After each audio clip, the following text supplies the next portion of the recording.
It's the 31st of January and it's heating up, but while the weather might cool down, the NRL season is right around the corner. Welcome to Larry Talks and the Leaguie collaboration, ladies and gentlemen. Or should I just say gentlemen? I think that's probably more likely. But Leaguie, great to have you here. Thanks for having me. It's an absolute honour to be here. Looking forward to previewing the season. Should be good. We've got a lot to get into, so I think let's get straight into it. Indeed, and no, we didn't colour coordinate this, but Leaguie's green, so I thought I might as well be in theme. So if you're wondering where we are, by the way, no place you'd rather be outside of Rugby League Central. Peter Volantes did try to sign us up to contracts, but we said we're open to negotiation at another time because we want to get this content out. As Leaguie said, we're here to do a quick season preview of all 17 NRL teams. We're going to tell you their strengths, their weaknesses, who your key player might be, who's the young and emerging player who may break into your top 17, and where we think your club might have their best finish and their worst finish. Let's rip straight into it. So we'd be starting with the bottom 5 NRL teams in 2025, and I suppose there's no place to start other than the Wooden Spooners, the Newcastle Knights. Leaguie, where do you think their strengths are? Because I think there's a lot to talk about how unsuccessful the Knights have been, but there are some positives that Knights fans should be encouraged by. There are for sure, and I mean, coming into this season, all the talk's obviously about one man in Dylan Brown, the NRL's most expensive player. In years gone by, the Newcastle Knights have very much been a one-man show in Caelan Ponga. All of their attacking output is going to go through him. Hopefully, with the signing of Brown, it can free him up a little bit. We saw some obviously brilliant form in the Pacific Championships for New Zealand. I'd say that's definitely a strength for them. The other thing that comes to mind is their centre pairing. I mean, we say it year on year, but Bradman Best and Dan Gagai, those are both Origin caliber players. So for a team that are as low down the ladder as Newcastle, I think it's a real luxury for them to have guys like that in the side. It should really help them.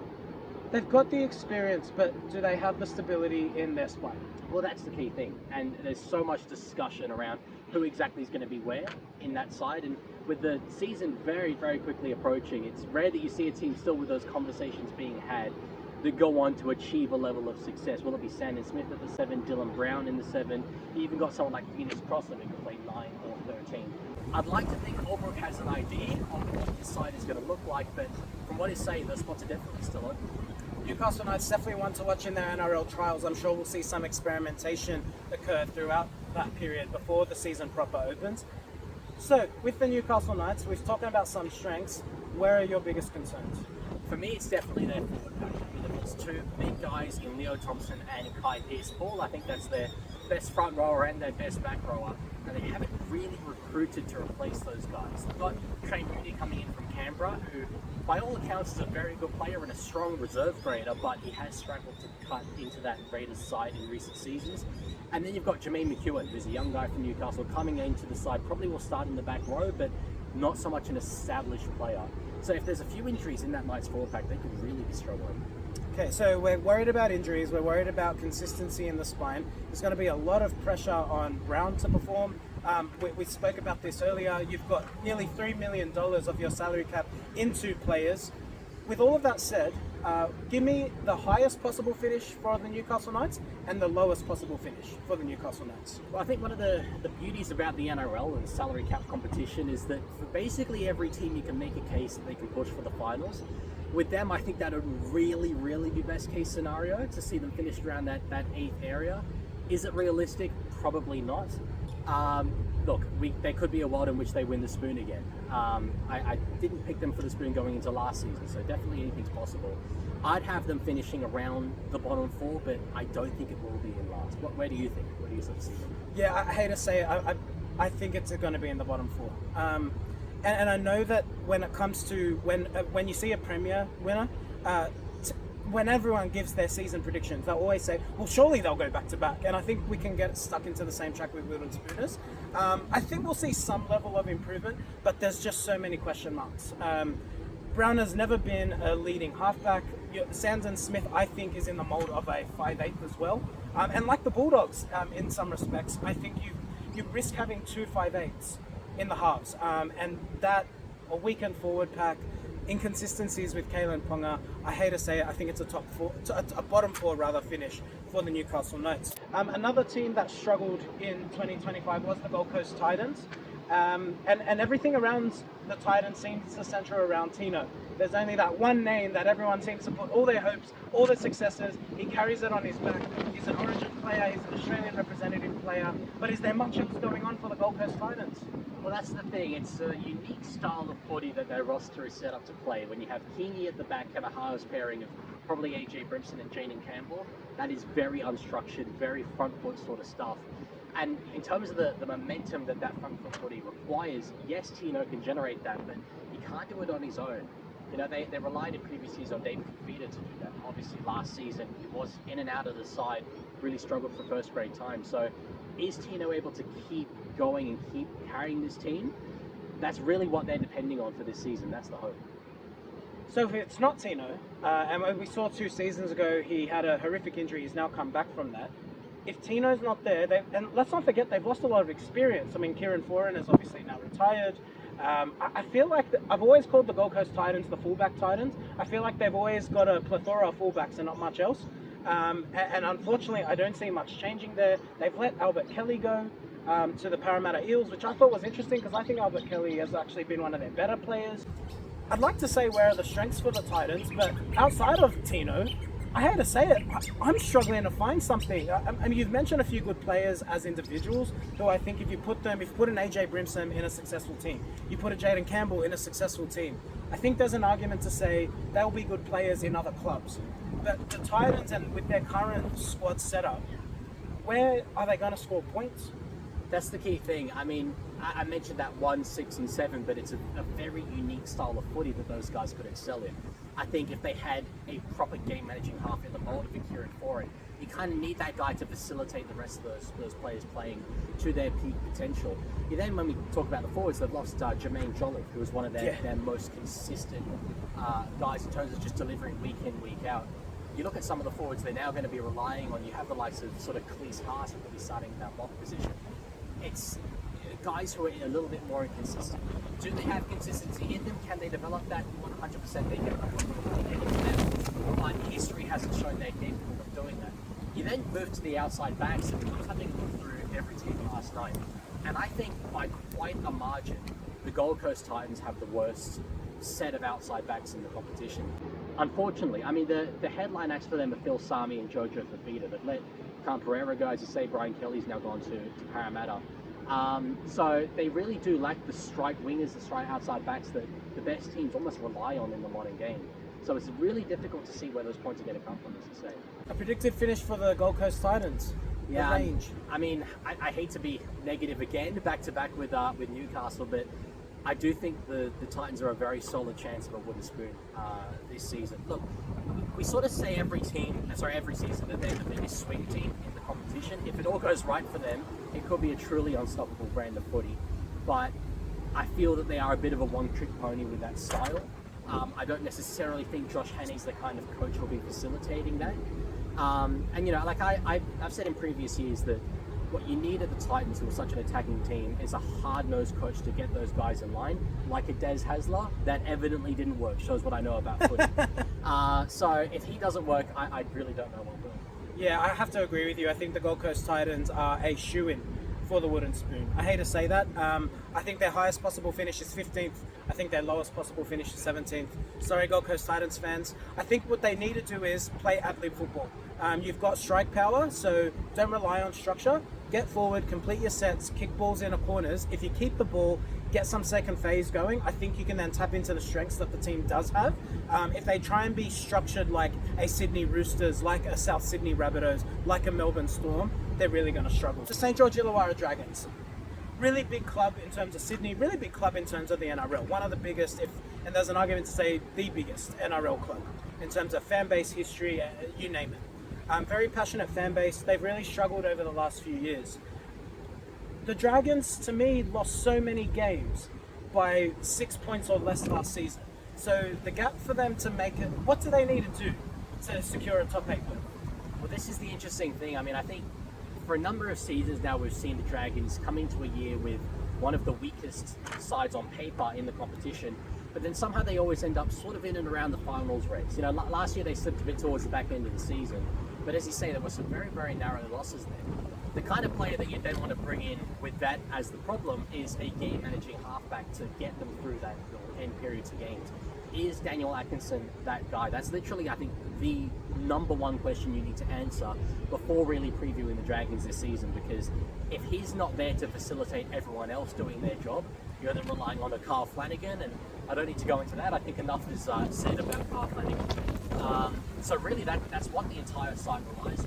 What are your sort of thoughts on that? You're right, it is the one question. I'd say it's the $800,000 question, because that's the value of his contract. I think Daniel Atkinson is the type of player that the St. George Illawarra Dragons have been crying out for.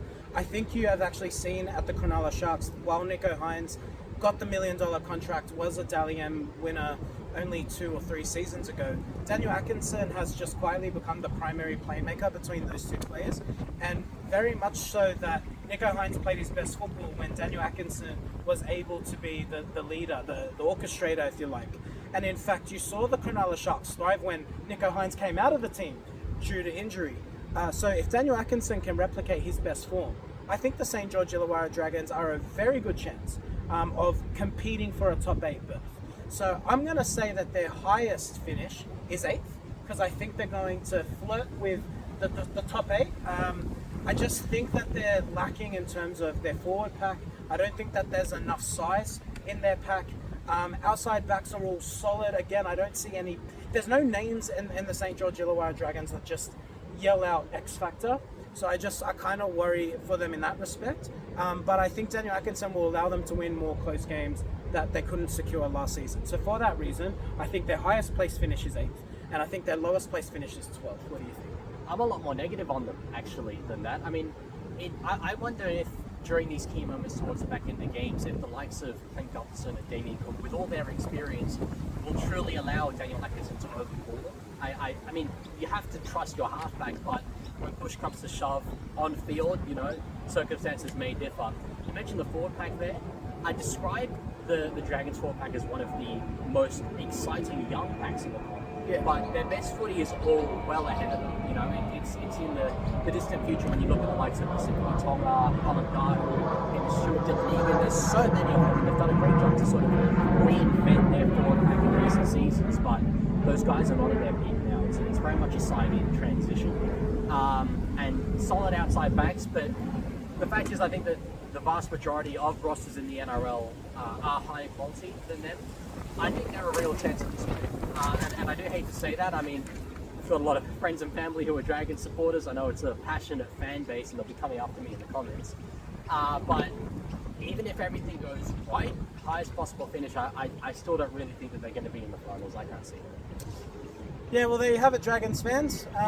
Criticize in the comments. If any criticisms, that direction, please. We move on to the South Sydney Rabbitohs. A really interesting team, a team that really struggled last season. I think they finished 12th off the top of my head, but were riddled with injuries. So what do Rabbitohs fans have to be excited about in 2026? There's a lot for them to be excited about this year, and I mean, they know it. It's such a spoken about club. And from one fan base who are now offering the Dragons to the Rabbitohs, I think it's been a bad back-to-back run of clubs there for me. But the story with the Rabbitohs is very much ifs. If the likes of David Fafita can be playing at their best, if Latrell Mitchell, Cody Walker, I think those three are really the biggest names of the club. If they're at their best, it's going to be a side who are really, really difficult to stop. But history has shown that there's no guarantee of that. And actually, I describe it as almost an unlikely scenario that the three of them will all be right on the money.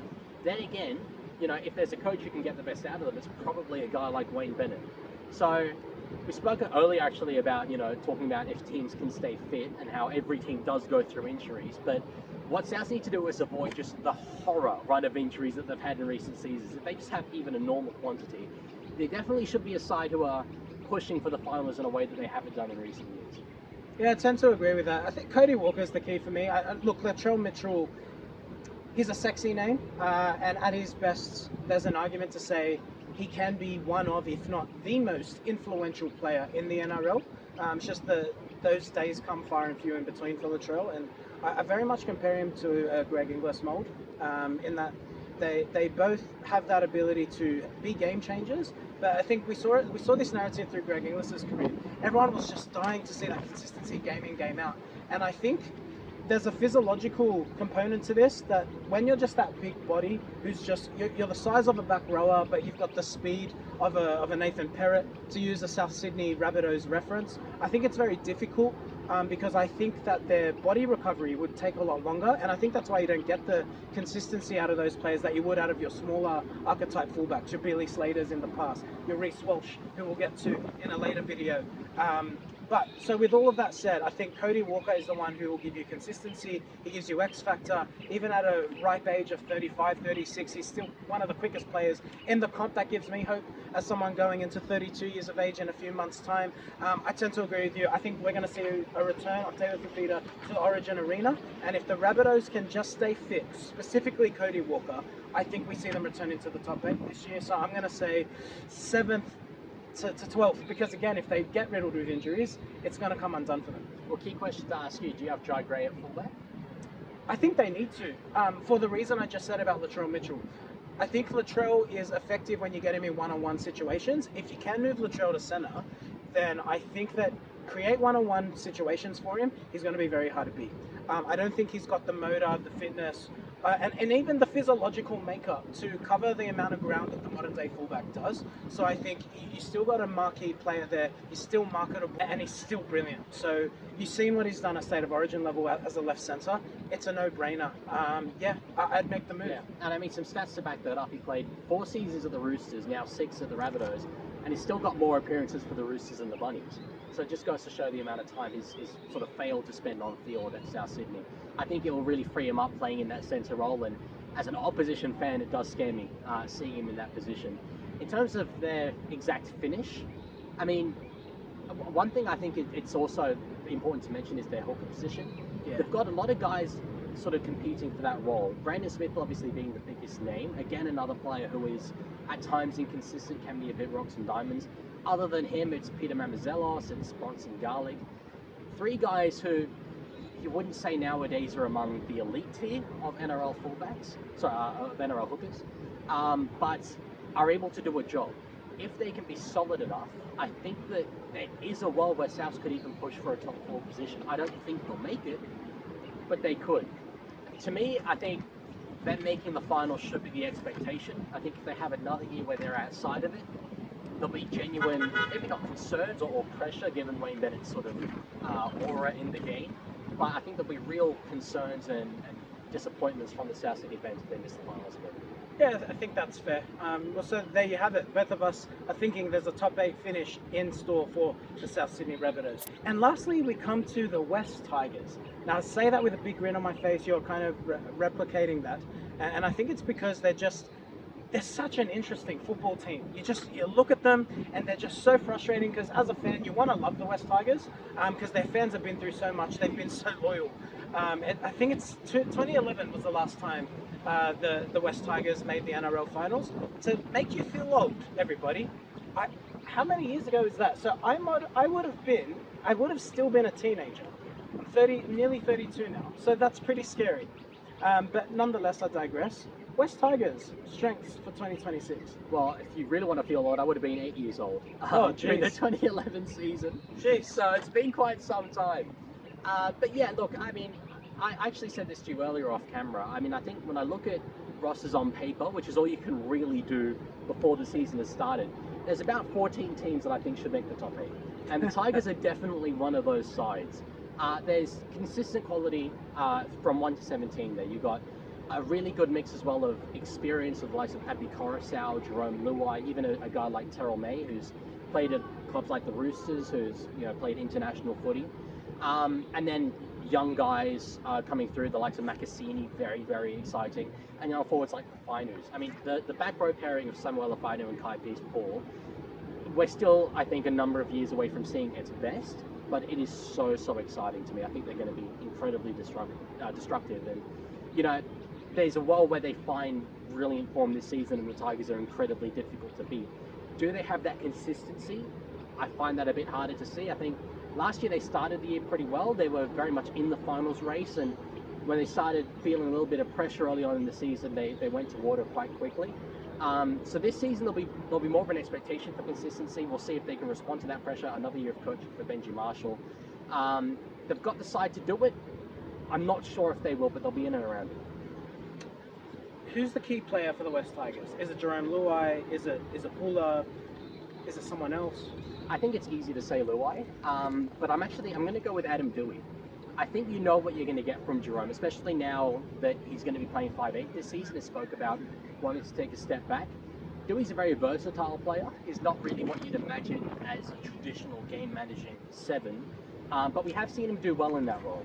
And if he has a preseason fully dedicated to that position, which I'm hearing is very much the way that they're going about it, he could unlock everyone else. You know, he's big, he's able to run the ball as well as a strong kicking game and managing. So we'll see how him and Luai go, but I think it all goes through him. I think his form will very much be a barometer for the rest of the side, because if he is a little bit of a passenger in the halves, if he is more focusing on the running and the game managing, it'll just fall back into Luai and they'll fall back into the habits that they got into last season.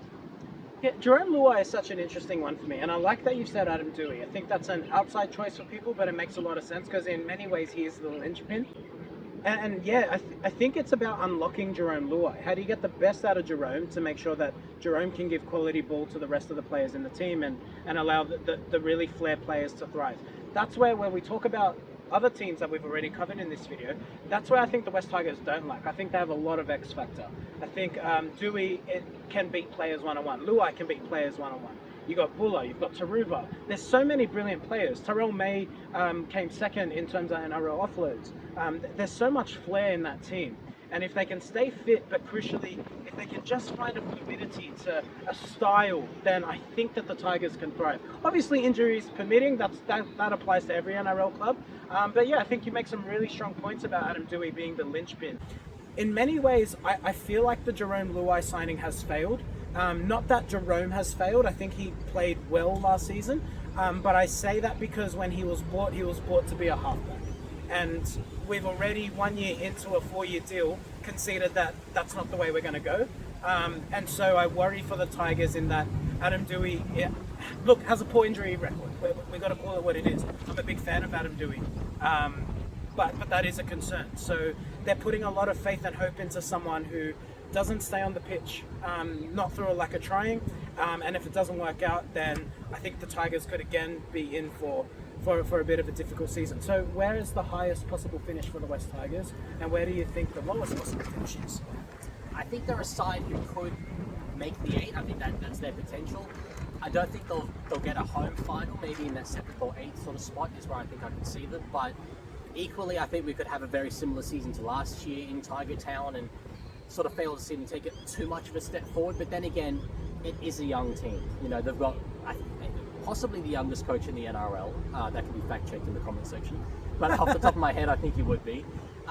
So they're a side who are very much still building towards the future. As hard as that will be, it's a palette for Tigers fans. Putting together young forwards like the Fire New brothers, like Kai Pearce Paul. So their best is very much ahead of them, but I think their highest is just slipping into the finals. I don't think they'll go bottom 4, which does give them a bit of a narrow window in the ladder for my predictions, but that's sort of around where I have them. Yeah, I tend to agree with that. I think anywhere between 6th and 12th. So there you have it, Tigers fans. Be optimistic, shall we? And that wraps up this first portion of the video. Stay tuned for the next video where we will be reviewing the next group of teams. We'll be going through all NRL teams, so look out for that one. We'll see you soon.